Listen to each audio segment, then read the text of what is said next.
se prepare para uma jornada de aprendizado com muito bom humor, com um carinho todo especial. Estou com a doutora Ana Galeski aqui, diretamente de Cascavel, Paraná.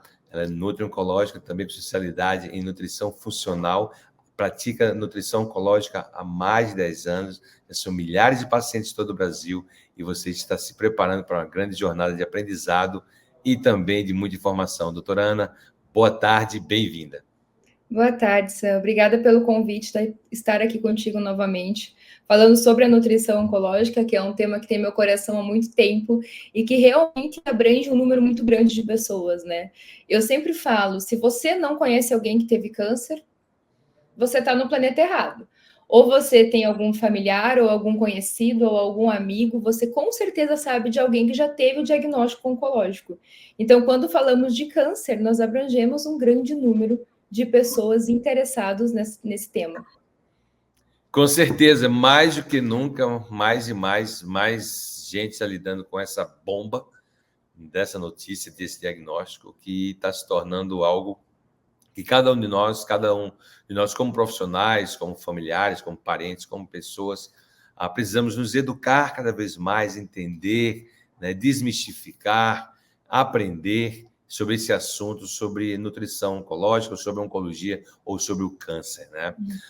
Nesse mês de outubro, imagino que você esteja numa maratona, que a gente está conversando ainda agora, num corre-corre tremendo, porque tu és nutri-oncológica, e nos meses de outubro e novembro, tem todo um apelo, todo um posicionamento especial no câncer de mama no mês de outubro e câncer de próstata no mês de novembro. Imagino que você esteja aí numa demanda frenética, doutora.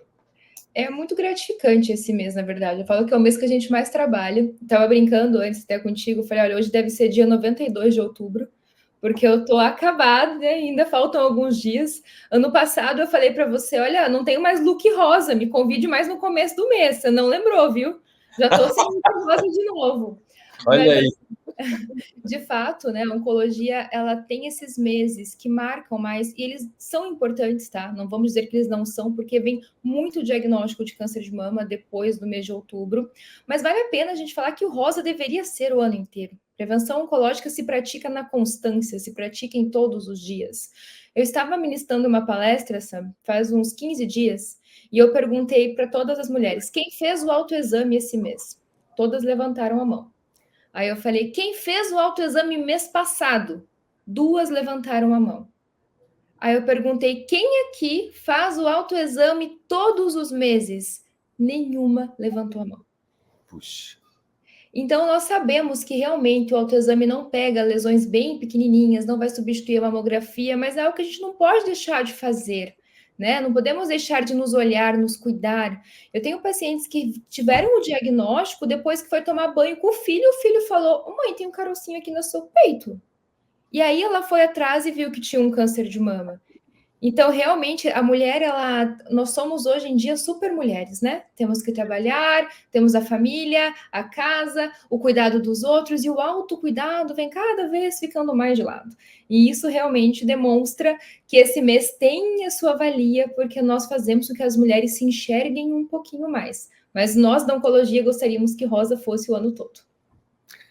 Perfeito, porque quando há essa atenção no cuidado, essa leitura mensal, né, do autoexame, no mínimo mensal do autoexame, é bom porque ela começa a perceber alguns ciclos, né?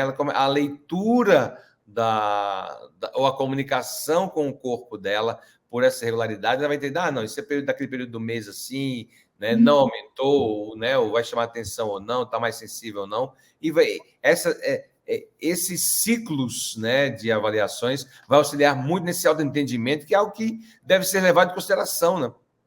Exatamente. Uma dica que a médica que eu trabalho, a doutora Mariana Locatelli, que é oncologista especialista em mama, ela fala para as mulheres, faça o seguinte, para ficar mais fácil, qual que é o dia do seu aniversário? Eu, por exemplo, faço aniversário dia 29 de maio. Então, todo dia 29 de cada mês eu faço o autoexame. Porque eu me recordo que é no dia do meu aniversário e eu consigo fazê-lo. Então, é algumas dicas tão simples, né, que pode realmente salvar vidas. A nossa função não é só tratar câncer, a nossa função como nutricionista oncológico, oncologista, farmacêutico oncológico, indústria, é falar também de prevenção da doença oncológica. Prevenção está relacionada diretamente com flagrar essas pequenas mudanças, e a prevenção vem toda a questão do diagnóstico precoce, né, de entender essa mudança. Quão estratégico é essa questão do diagnóstico precoce no sucesso na terapêutica, doutora? Tanto no sucesso na questão do resultado, então quanto mais cedo diagnosticado, nós temos uma chance muito maior, e realmente, quando eu digo maior, a gente é muito maior de cura. Hoje nós temos a grande maioria dos pacientes que diagnosticam câncer de mama em remissão de doença, né? Tem o paciente ali em acompanhamento de 5, 7, tem o paciente há 10 anos de acompanhamento já que trataram câncer de mama e permanecem em acompanhamento. E também, quando nós falamos de diagnóstico precoce, nós temos que entender que a terapia aplicada vai ser mais tranquila. Então, o paciente ele vai ter ali, talvez, uma oportunidade de tratar de uma forma mais simples. Eu vou dar um exemplo. Um câncer de mama hormonal, por exemplo, ele pode ser tratado com cirurgia, radioterapia e hormonioterapia. Precisamos poupar essa paciente de uma quimioterapia, por exemplo. E quando falamos de câncer de mama, né, os protocolos de quimioterapia trazem muito impacto em questão de feminilidade, em questão de autoestima, porque cai cabelo, às vezes cobre um diagnóstico mais tardio para você fazer uma cirurgia mais mutiladora. Então, é todo o ambiente que a gente tem que levar em consideração, não é só o ser curado ou não ser curado, sabe? Eu, como mulher, agora eu vou falar, né, do lado feminino da situação, eu fico particularmente chateada quando eu escuto falarem assim para as minhas pacientes. Ai, mas isso aí é só cabelo cresce. Não é o cabelo, é mais o cabelo, dentro de um turbilhão de emoções que essa mulher está vivenciando. E quanto mais cedo o diagnóstico, a gente pode talvez poupar de um tratamento que traga queda de cabelo. Parece uma coisa tão simples, mas pergunto para uma mulher em tratamento se isso é simples. Com certeza não é. Faz parte da identidade, tudo mexe com a identidade, mexe com a autoestima, mexe inclusive com o sucesso da terapêutica, não é isso, doutora? Com certeza. Eu falo que todo mundo entende um pouquinho de psicologia, como todo mundo entende um pouquinho de medicina, todo mundo entende um pouquinho de nutrição, né? Não substitui jamais um profissional psicólogo a consulta com um nutricionista, mas essa empatia, esse acolhimento, pensando nesse aspecto, faz parte da consulta também. Até porque a mulher que está psicologicamente abalada, ela pode, quem sabe, procurar um afago no alimento. Estar se alimentando com alimentos que não têm uma qualidade nutricional tão significativa, nesse sentido, talvez ganhando peso, porque não é todo paciente em tratamento de câncer que perde peso, muito ao contrário, o protocolo de câncer de mama pode, em muitos casos, favorecer o ganho de massa gorda, favorecer o ganho de peso, e essa mulher, na ansiedade, acaba comendo mais e tendo esse aumento de peso mais significativo, que piora o prognóstico, piora ali resultado de tratamento, aumenta efeito colateral. Então, nada é simples, sabe? O simples precisa ser dito. Eu sempre falo isso, parece muito simples falar de nutrição oncológica. Joga no Google, o que é bom para o câncer? Vai vir receitas mirabolantes que devolvem amor em 3 dias, né? Isso aqui curou o câncer de todo mundo, né? Mas está lá no Google e não se aplica em lugar nenhum, né? Então, sim, realmente, a gente tem que entender que o básico tem que ser dito, porque no momento de dificuldade, no momento ali de sensibilidade, o que falar para você que funciona, você vai fazer. Mas será que você está procurando no lugar certo? Aí entra a necessidade de procurar um profissional que seja habilitado e que tenha conhecimento teórico, além da parte de empatia, para atender esse paciente. A empatia, o profissional, essas dicas, nós no Brasil, nós somos campeões de dicas, eu acho, não sei, mas eu não tenho tanto conhecimento de dicas assim lá fora, mas no Brasil a gente é campeão de dicas, porque a minha vizinha, minha tia um dia usou, a cunhada da vizinha da minha tia, né, tem sempre uma receitinha, e às vezes isso não é a melhor estratégia, porque negligencia exatamente o acompanhamento de pessoas como você, que dedicou toda uma história para ter essa mais chance de sucesso. Exatamente. E, na verdade, até contextualizando isso, eu atendo presencialmente na clínica COP, aqui em Cascavel, e eu tenho o IAN, o Instituto Ana Galeski de Nutrição Oncológica, onde eu atendo o Brasil e fora do Brasil também. E, realmente, o Brasil é campeão, sem nenhuma dúvida. Primeiro que o povo brasileiro é mais acolhedor, né? Então, a gente conversa muito mais, inclusive profissionais. Eu tendo pacientes de fora por conta de que elas querem conversar, querem ser ouvidas, e elas veem essa diferença no profissional brasileiro. Mas, na verdade, nós somos realmente campeões e para cada fase do tratamento tem uma orientação também, sabe, Sam? Por exemplo, vamos falar do chá de camomila. O chá de camomila na quimioterapia não tem nenhum problema, nenhuma contraindicação. Mas no paciente, por exemplo, em uso de tamoxifeno, ele não é indicado. Então, eu estou falando do mesmo paciente, onde a orientação para quimioterapia é uma e para hormonioterapia é outra. E o Google não traz essa individualidade, nem a vizinha. É o profissional que vai saber individualizar isso para você.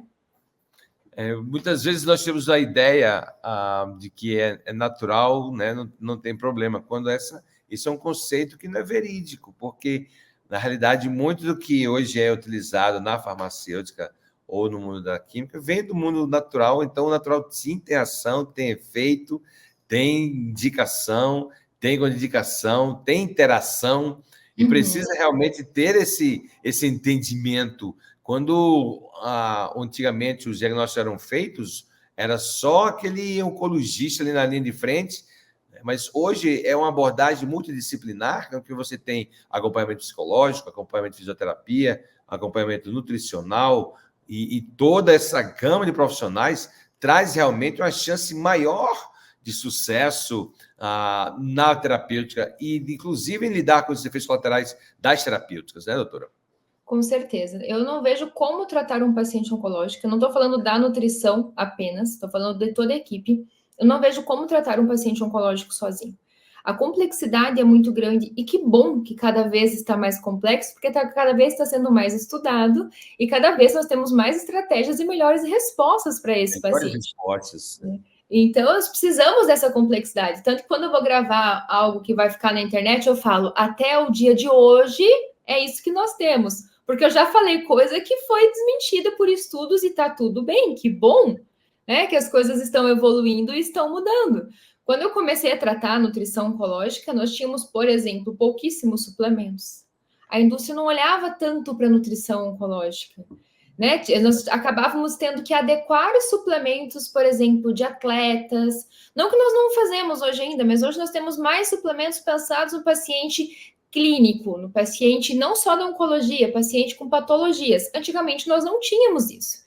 Então eu peguei essa fase, eu não gosto de falar muito isso, que dá para ver que eu não estou tão nova assim, né? Mas o Botox está em dia, então está tudo certo. Mas enfim, o que acontece? A gente tem que entender que as coisas evoluem para melhor, nós temos que estar abertos a isso.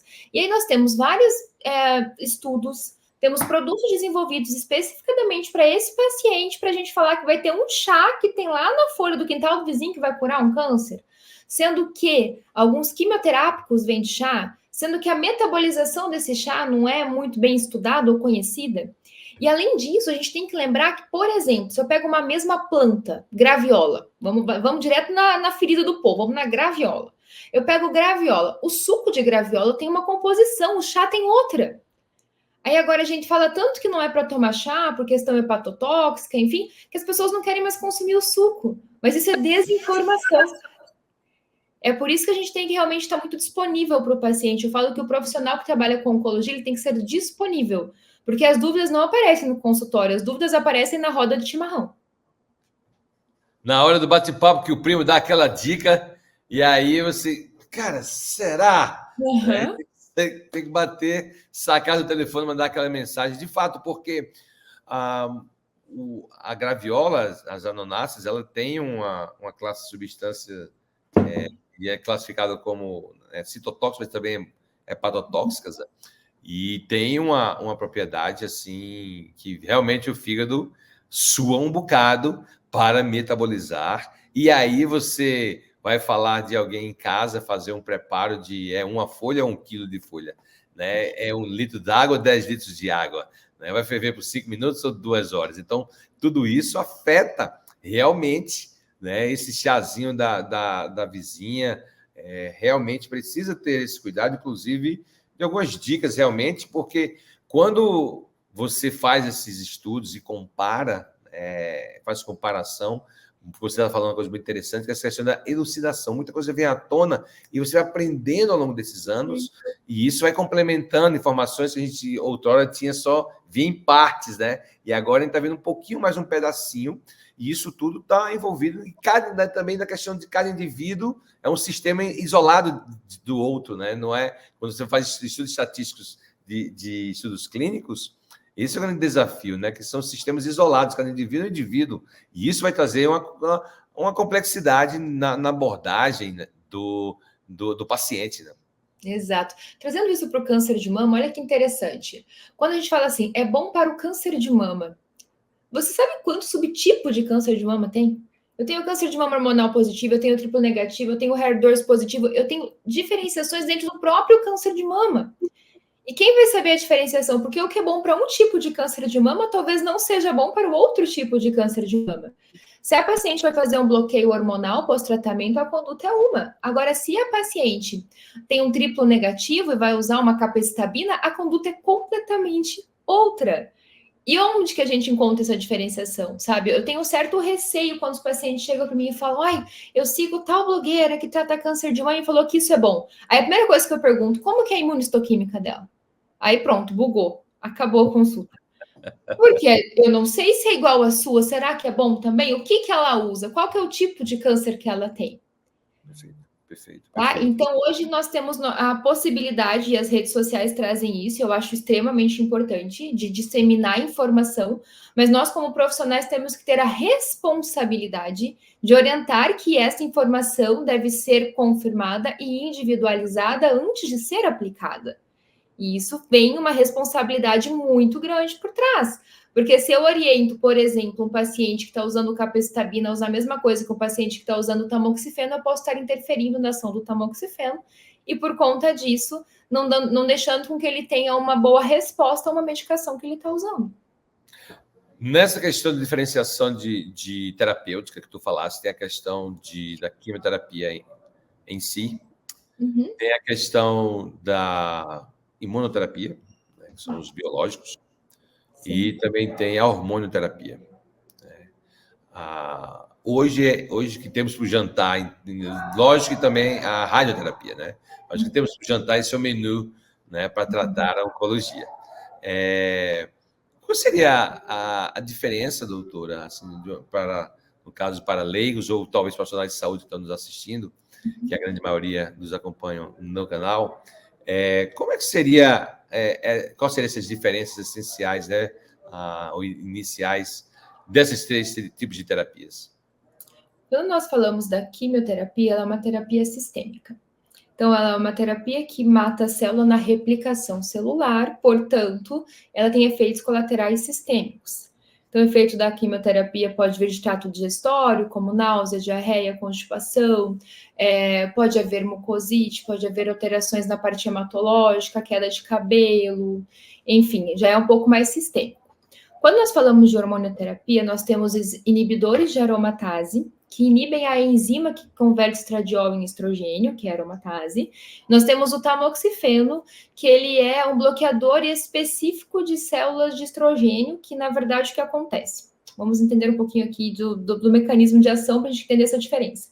O tamoxifeno, vai lá o indivíduo, toma o tamoxifeno, ele vai até o estômago, do estômago ele vai para o intestino via veia porta ele é absorvido até o fígado, e no fígado, através do citocromo P450, o tamoxifeno é convertido em endoxifeno, que vai lá no receptor de estrogênio e acopla nesse receptor, não deixando com que o estrogênio o faça.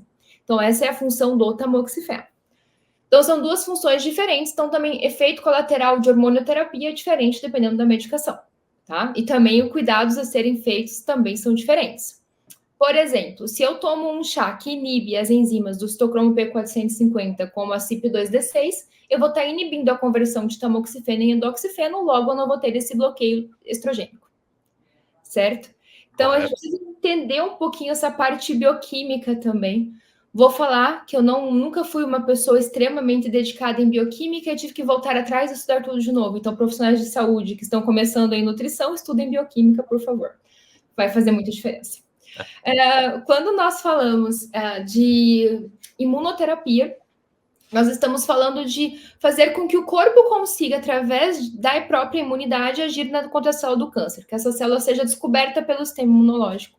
E uma das órgãos que mais sofrem com a imunoterapia é o intestino, por motivos óbvios. Então, temos que cuidar muito do intestino desse paciente. Alta densidade de células do sistema imune ali no lume intestinal, realmente, aí vai dar uma incompatibilidadezinha. Com certeza.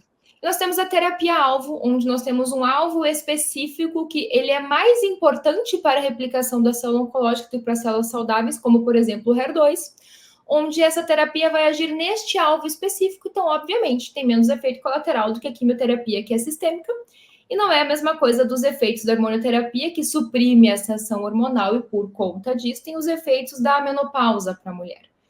Então, cada terapia também tem seu efeito diferente. São fases, né? Radioterapia também é localizada, enfim, então é mais relacionado a parte de cuidados com pele. É importante os cuidados com pele, as orientações, a hidratação da pele, a hidratação externa e a hidratação de água também é fundamental na radioterapia.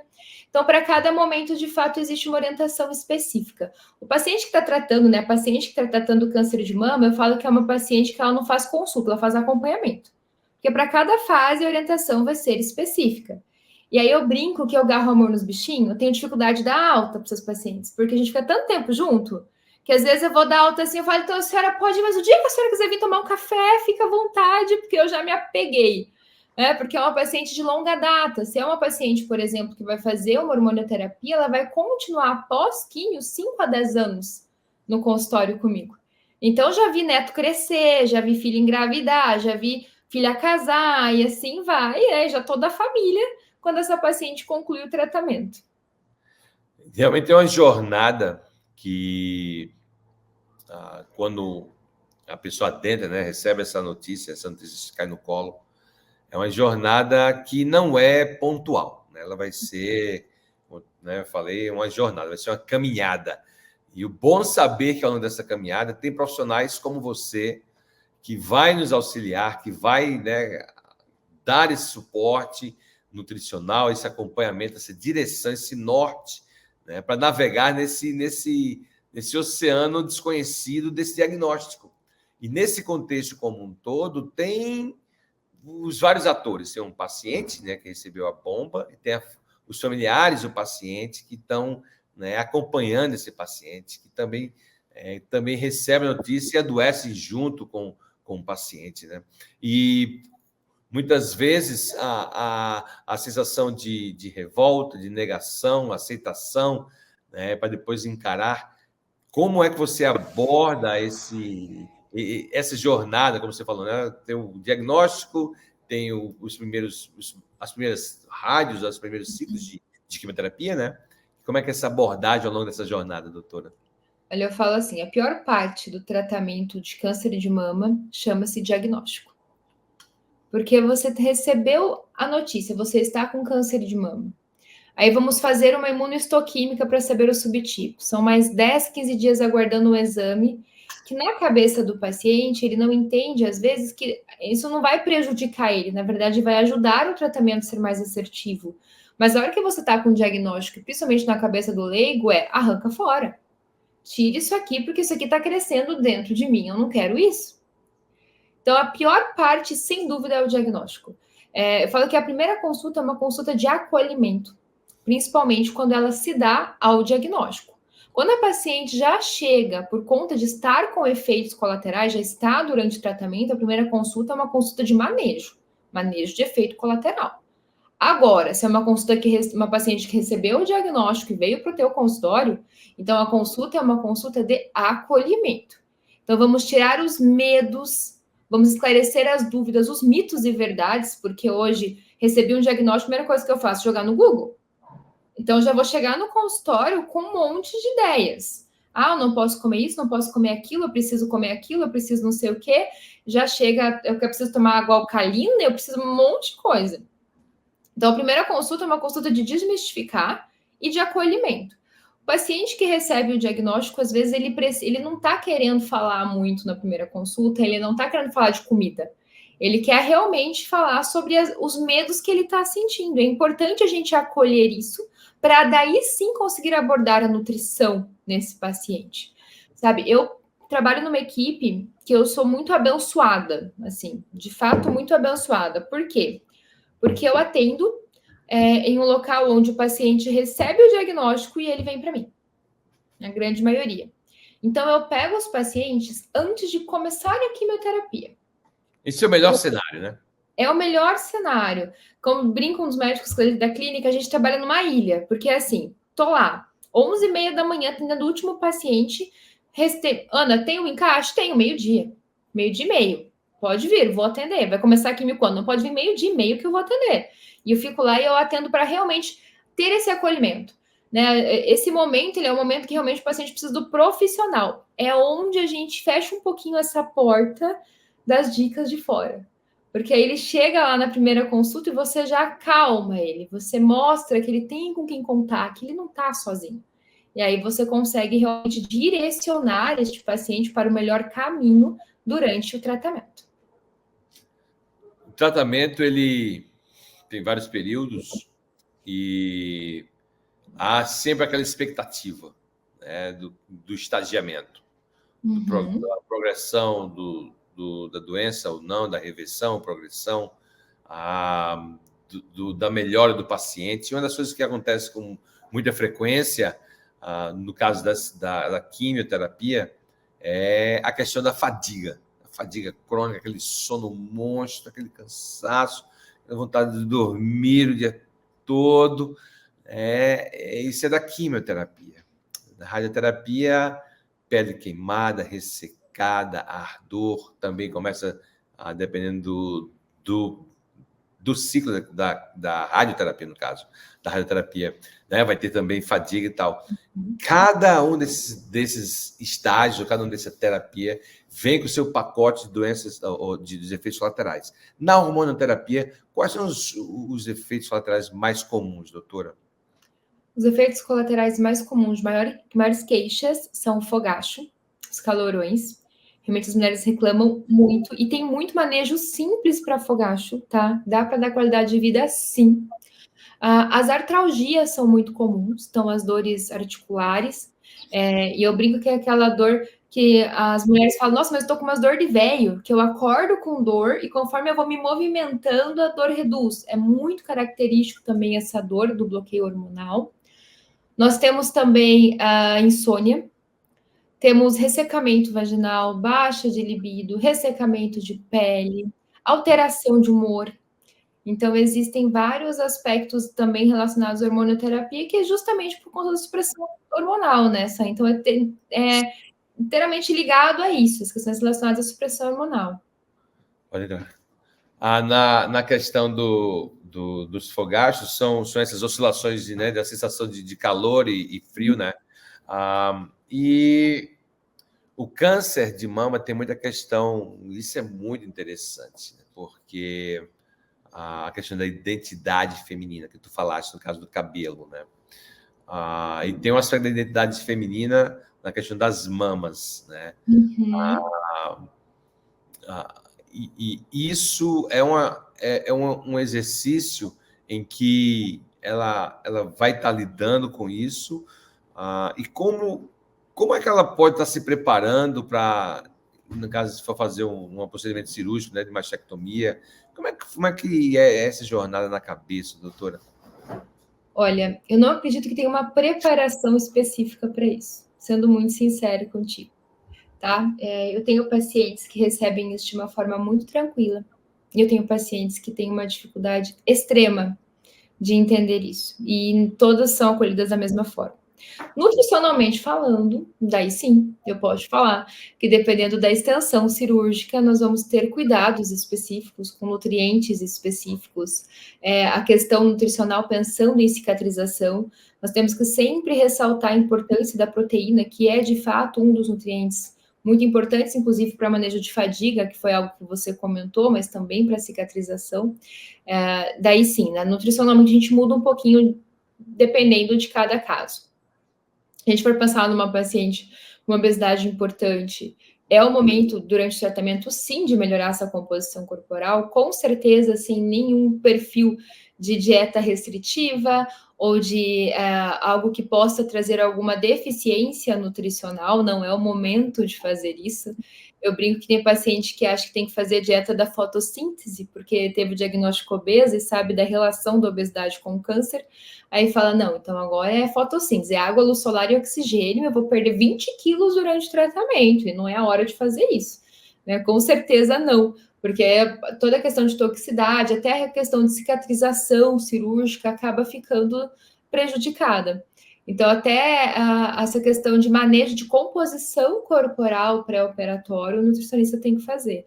Mas eu sempre ressalto isso aí, eu gosto muito de falar isso. Composição corporal não é peso e altura, tá, gente? Pelo amor de Deus, vamos lembrar disso. Composição corporal não é peso e altura. Um dos desafios do paciente hospitalar, e isso inclui, no caso, o paciente oncológico, é a redução das atividades, né, pós-cirurgia, ou pós-tratamento, pós-quimio e tal. E essa redução das atividades físicas, ela vem consigo a perda de músculo. Né? Essa perda de músculo que pode levar a uma perda da funcionalidade também. Quão importante é, né, essa ingestão proteica, ou seja, a ingestão de proteína, e também do exercício físico ou da atividade física para mitigar a perda de músculo, atenuar ou evitar, não sei se essa palavra evitar se encaixa, né? Vamos evitar, né? Mas qual estratégia, doutora, essa questão do exercício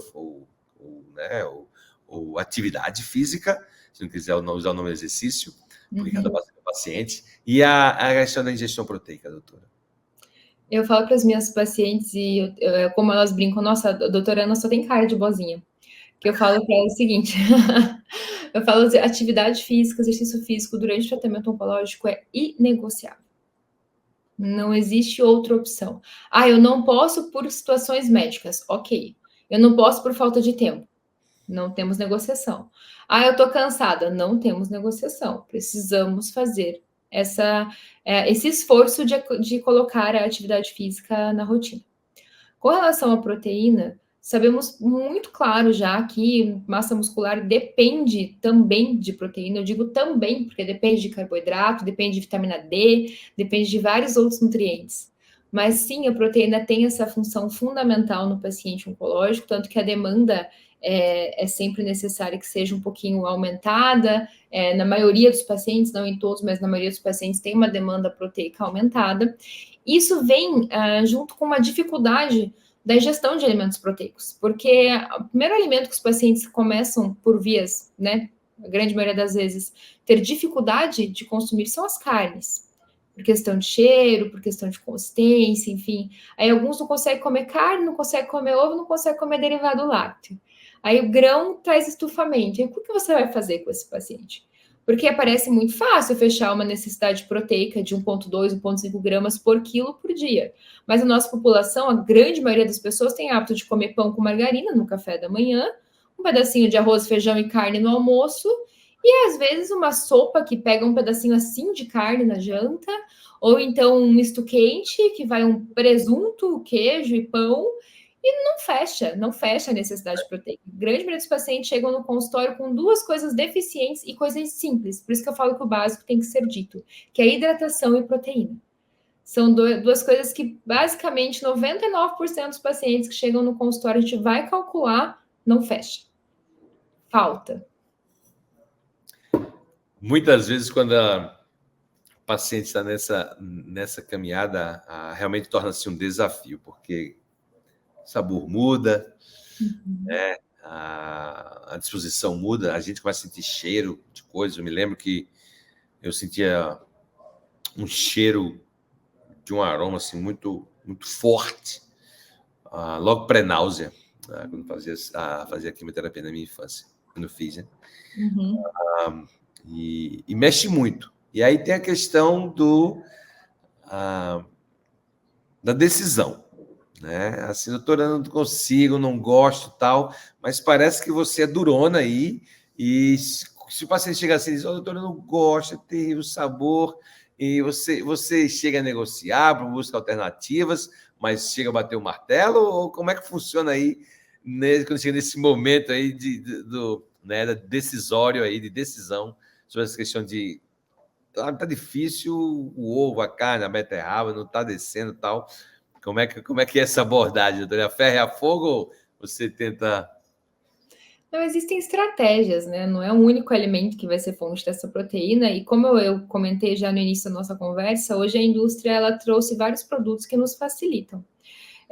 Quando eu comecei a atender, eu lembro que eu tinha um suplemento com fibra, um suplemento sem fibra, tudo sabor baunilha, e bom, vá ser feliz, né? Basicamente era isso. E hoje não, então a gente tem várias opções de proteína sem sabor, de formas de apresentação diferente, tem suco, tem crisp, né? Tem para proteína em pó, tem proteína do colágeno, proteína do leite, proteína vegetal, e existem estratégias relacionadas ao preparo dos alimentos também.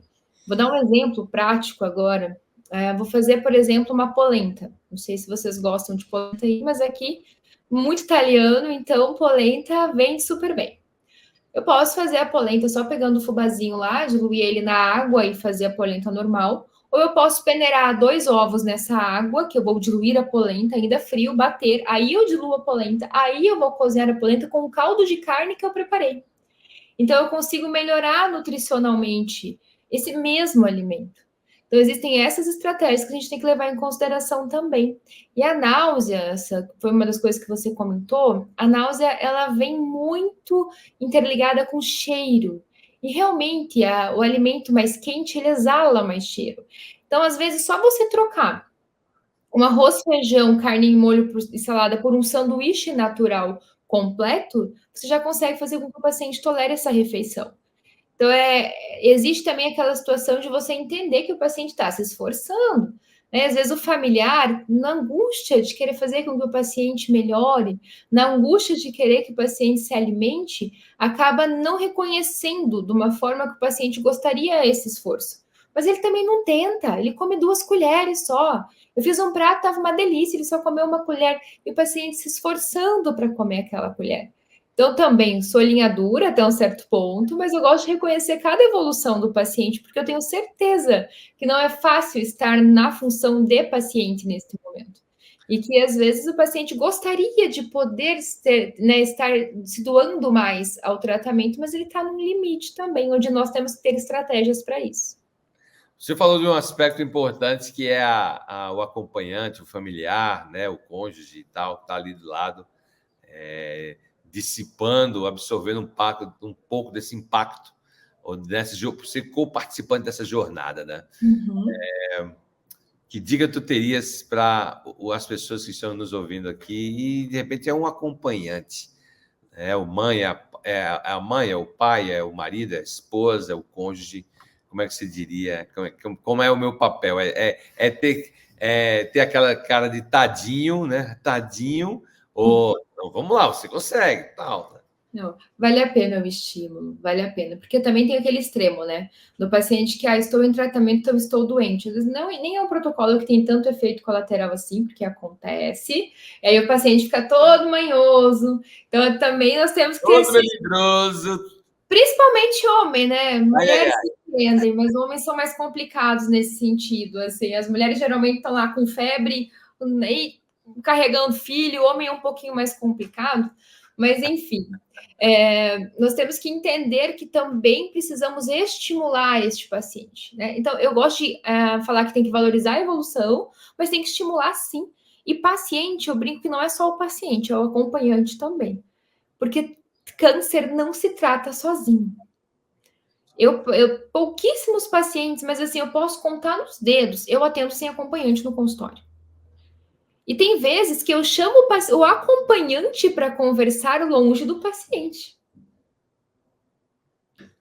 Justamente uma leitura mais equilibrada, né?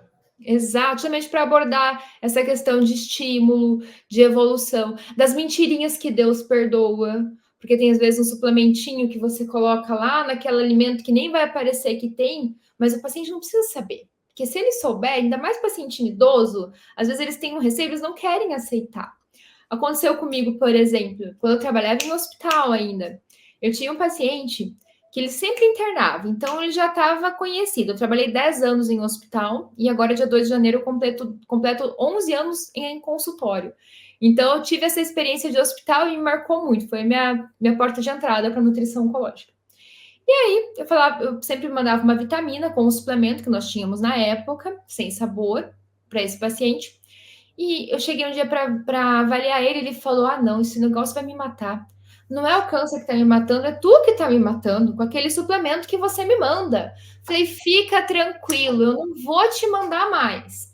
Cheguei para a copeira e falei: Prepare exatamente igual, leve em outro horário e fale que não tem nada, que é uma vitamina. Ela, mas Deus perdoa, vai que Deus perdoa. Foi, tomou. Cheguei no quarto depois. Como que o senhor tá? Mas tô bom. Acho que agora eu vou ganhar até alta. Foi só você tirar aquele pozinho lá que tava me matando que agora eu tô bem. Olha Então, isso. às vezes, a gente precisa realmente falar com o familiar, né? Para poder passar algumas estratégias, porque nós temos um mecanismo de defesa do paciente. Ele tem a náusea, ele tem o desconforto gástrico causado pela químio. Mas o que tem de diferente que ele está vendo acontecer é o suplemento. E ele desvia essa atenção ao suplemento. Então, eu brinco que nutricionista oncológico devia ter terapia paga pelos pacientes. Porque eles estão fazendo quimioterapia, cheia de efeito colateral, e a culpa é daquele suplemento padrão que você estava tomando há 3 meses, mas que você vomitou por causa do suplemento.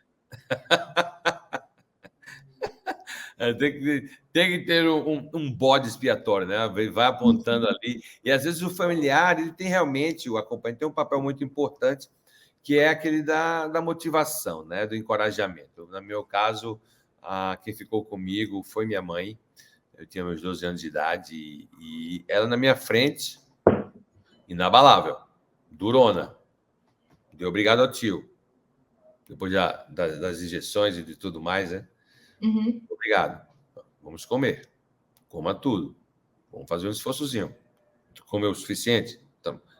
Não mais? Tá bom. Então vamos deixar um pouquinho aqui, tudo bem. Dá obrigado à tia da cozinha. Vamos lá. Eu sei que por fora, ou por dentro, eu estava se morrendo, né? Vendo eu amarelinho, sem cabelo, magérrimo, né? Eu fiquei sem andar por quase 60 dias, 2 cirurgias, né? Então, você imagina o coração da mãe, mas na minha frente ali, uma rocha, uma pedra ali, segura, durona, né? Bora, vamos tal, né? Entendeu? Ai, meu filhinho, não limpar. Por fora, certamente ela desabava, né? Ela devia sair da minha, que eu ficava em isolamento naquela época, né? Imagina ela sair daquele quarto, né? Destruída, né, cara? Imagina, né? Ver eu definhar assim dia após dia, imagina, né? Mas isso é um papel muito importante no acompanhante, sabe? Aperta os botões. Se você é mulher, veste a roupa de Mulher Maravilha, seja durona aí, segura firme, né? Encoraje, torce, né? Se for homem, bota a capa do Superman, né? Mas esse é um papel muito importante no acompanhante, que eu vejo que pode somar no exercício como um todo, doutora. Eu falo, né? O câncer não se trata sozinho. Não é um profissional, não é um acompanhante, e muito menos um paciente sozinho. Realmente precisa desse grupo de apoio. Às vezes, o acompanhante ele é responsável por convencer o paciente naquele dia que ele não quer levantar da cama de ir numa consulta. E naquela consulta ele vai receber orientação que vai melhorar aquele efeito que fez com que ele fosse para a cama. Então, realmente precisa desse apoio. E quando a gente fala de ir para a consulta, principalmente nutricional, eu falo que não tem, raros os pacientes que eu atendo sem acompanhante justamente por isso. Porque você pede o paciente, você está comendo bem? Tô. O acompanhante fala assim, 3 colheres. Mas para o paciente tá bom, porque ele não tem esse apetite nesse momento. Então ele acha que ele está comendo bem. Mas o exame está demonstrando que não, a composição corporal está demonstrando que não. Você vai discutir com o paciente? Então, se tem um acompanhante próximo, você consegue coletar informações que fazem a diferença na conduta. Eu falo assim, não esconda nada do profissional que você está tratando. Como eu sou mulher e eu atendo pacientes de câncer de mama que tratam com mulheres e que tratam com médicos homens, tem coisa que elas só falam para mim, porque elas têm vergonha de falar para o médico. Só que não sou eu que vou conseguir resolver sozinha esse problema. Eu preciso de uma guia de fisiopélvica do médico, eu preciso de uma prescrição de um hormônio do médico, eu preciso de coisas do médico para conseguir resolver o problema dela. Aí eu falo, olha, mas eu vou ter que falar com o seu médico. Ah, não, doutor, eu tenho uma vergonha de falar isso para ele. Informações têm que ser passadas, né? Nós precisamos saber tudo o que está acontecendo. Eu, semana retrasada, teve um paciente que não pôde fazer químio por hepatotoxicidade por consumo de ora pronobis. Ele estava comendo um pé de ora pronobis por dia. Porque ora pronobis é bom, nossa, mas é nutritivo, tem até cápsula para vender. Joga lá, coloca lá na TV para você ver se não tem cápsula de ora pronobis, que faz de tudo. Resolve desde queda de cabelo até emagrecimento. Trazer a pessoa amada de volta. Não, isso aí é o mais fácil, né? Isso aí acho que até a graviola faz bem pensadinho, mas assim, de fato, é realmente isso, é você trazer todas as informações. E é tanta coisa, é tanto médico, e eu até entendo o paciente, sabe? Porque às vezes ele olha para minha cara e fala: ai, você é a quinta consulta que eu tô vindo hoje. Aí eu já até falo, nossa, ainda bem que você deixou para fechar com chave de ouro, né? Já dou uma quebrada ali no clima, porque o paciente já está fadigado de falar com o profissional. Uma maratona, né? É uma maratona, então a consulta tem que ser leve, porque já está pesado para o paciente. Você está atendendo ele, mas talvez ele já passou por 5, 4 profissionais no mesmo dia, ele não aguenta mais falar da doença dele, ele tem que falar de novo. É difícil, e uma das coisas que nós aqui como laboratório, nós nos esforçamos é ouvir vocês, profissionais de saúde, que estão na linha de frente, para que a gente possa estar equipando vocês e servindo da melhor forma. E aí nós tentamos o máximo possível fazer isso com excelência, com transparência. E eu queria saber de ti, assim, nosso relacionamento profissional, nosso laboratório, nossa equipe contigo, qual tem sido sua experiência e que aspectos tem sido vantajoso para sua prática clínica essa interlocução conosco, doutora? É bacana porque existe uma troca não só entre indústria e profissional, mas também entre profissionais. Então, nós temos ali um grupo, né, onde colocamos nossas experiências, e isso faz com que a gente tenha segurança, porque percebe que outros profissionais respeitados também seguem condutas semelhantes. Estamos falando a mesma língua e o nosso objetivo é, em comum, o paciente. Isso facilita bastante. De forma ética, sempre que a gente vai pensar em laboratório, a gente tem que pensar se o laboratório tem, de fato, o mesmo perfil que você tem. Então, o perfil é o quê? Pensar na parte científica, ter certeza de que está fazendo o melhor pelo paciente. Ok, então é um laboratório que vale a pena colocar na prática clínica. Hoje nós temos aí muitos produtos e nem todos têm aí todo esse cuidado com o paciente. Eu falo que toda profissão, o ideal é não errar, mas nós, bem dizer, não temos direito de errar, né? A gente está falando da vida de uma pessoa. Então, o paciente, ele não é um ratinho de laboratório, ele não é uma plaquinha de Petri, ele não está ali para você testar um produto nele. Então, quando é um produto que vem com respaldo científico, e nós temos, quando conseguimos tirar dúvidas científicas, e quando eu entro em contato com o laboratório, eu não quero saber se a embalagem é bonita ou se a embalagem é feia. Eu quero saber quais estudos têm relacionando este produto ao meu perfil de paciente. Que é isso que interessa para mim. Né? Não é o que o laboratório vai me mandar de brinde, o que ele vai mandar de artigo. Vamos ver o que esse paciente vai conseguir, esse laboratório vai conseguir implicar na minha prática clínica em benefício ao meu paciente. Isso é qualquer laboratório que a gente se envolva, né, profissionalmente. O paciente, ele está ali e o profissional que está na frente dele é a referência. Mas o que esse profissional tem por trás faz com que ele seja, de fato, uma referência confiável.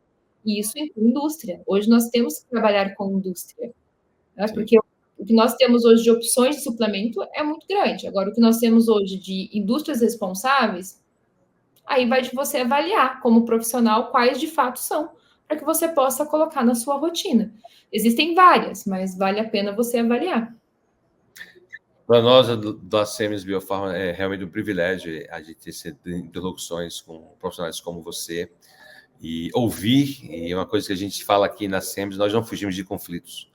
Né? O conflito de ideias é que traz maturação, nós estamos sempre puxando os limites da inovação, de novos conceitos, para que a gente possa trazer qualidade para os nossos pacientes, né? Para os profissionais de saúde, como vocês, que são nossos clientes principais, que vão servir os pacientes, senão no frigir dos ovos é o cliente de todos nós, né? Mas ouvir o feedback com vocês, para a gente é importantíssimo. Manter esse canal aberto com vocês é uma honra para a gente. E para nós aqui da Semos Biofarma, eu falo aqui para o pessoal, a gente faz porque é apaixonado e a gente ama o que faz porque é apaixonado pelo que a gente faz. Então, assim, é uma honra poder lhe servir, doutora, na sua prática clínica com nossos produtos, mais especificamente com o Biovis Bioglucan, né, que está bem na linha de frente na área da oncologia e doenças crônicas. E eu quero agradecer o seu tempo, sua generosidade, tempo corrido, imprensado, e você reservar um espaço na tua agenda para trazer conhecimento. E seu coração generoso é contagiante e é uma honra para nós da Semos Biofarma, nossa equipe aqui, poder servir, doutora. Muito obrigado. Imagina, quem olha a gente conversando aqui nessa calma, não imagina quantas vezes nós desmarcamos e remarcamos para conseguirmos esse momento, né? Mas é uma honra estar aqui mais uma vez. Eu fico muito feliz em ser lembrada todos os anos quando se fala de oncologia, porque a ideia é isso mesmo, é ter meu nome atrelado. Eu brinco que eu ganho mais parabéns no dia da Nutria do que no meu aniversário, isso não me deixa triste. Bem pelo contrário, me deixa muito feliz, porque a nossa profissão é uma missão. Todo mundo que tem da profissão uma missão, com certeza vai ser bem sucedido no sentido de resultados. Indústria, profissional de linha de frente, nós temos que entender que nós estamos aqui para fazer a diferença na vida das pessoas. Nós optamos por isso quando optamos pela nossa profissão. Então, que Deus abençoe a nossa profissão e os nossos pacientes também. Muito obrigada pelo convite, Sam. Excelente, doutora. Gente, doutora, eu quero saber como é que eu faço para lhe acompanhar. Se eu sou profissional de saúde e quero fazer parte do seu instituto, como é que eu faço? Entrar em contato contigo. Se eu sou paciente ou acompanhante, como é que eu posso fazer para lhe encontrar nas mídias sociais? Muito bem. O Instituto tem o site do Instituto IANO, mas também pelo meu Instagram tem todos os links, está tudo focado ali dentro do Instagram, que é no @nutri.anag. Então, através de lá, as pessoas sabem, né? Os profissionais, quando eu abro novas turmas de mentoria, através de lá tem o linkzinho para fazer contato com a secretária para fazer agendamento online do Instituto IANO e também presencialmente aqui em Cascavel. Mas é só seguir lá no @nutri.anag, onde também eu sempre coloco orientações para prevenção e tratamento de câncer. Então, é um canal aberto, assim como suas redes sociais, né? Essa é um canal aberto de informação, que o conhecimento ele só é válido quando é compartilhado. A gente estudar para guardar para a gente não serve para nada. Quando compartilha, quando divide conhecimento, o conhecimento cresce, né? Exatamente. Gente, todos os contatos da doutora Ana Galera vai estar aqui na descrição desse vídeo. Se você foi acrescentado com esse conteúdo, eu quero pedir a você se inscreva no meu canal, compartilhe esse conteúdo, porque você pode transformar a vida de alguém com esse conteúdo que a gente colocou agora. Muito obrigado, doutora. Um abraço a todos. Tchau, tchau. Até mais. Tchau, tchau.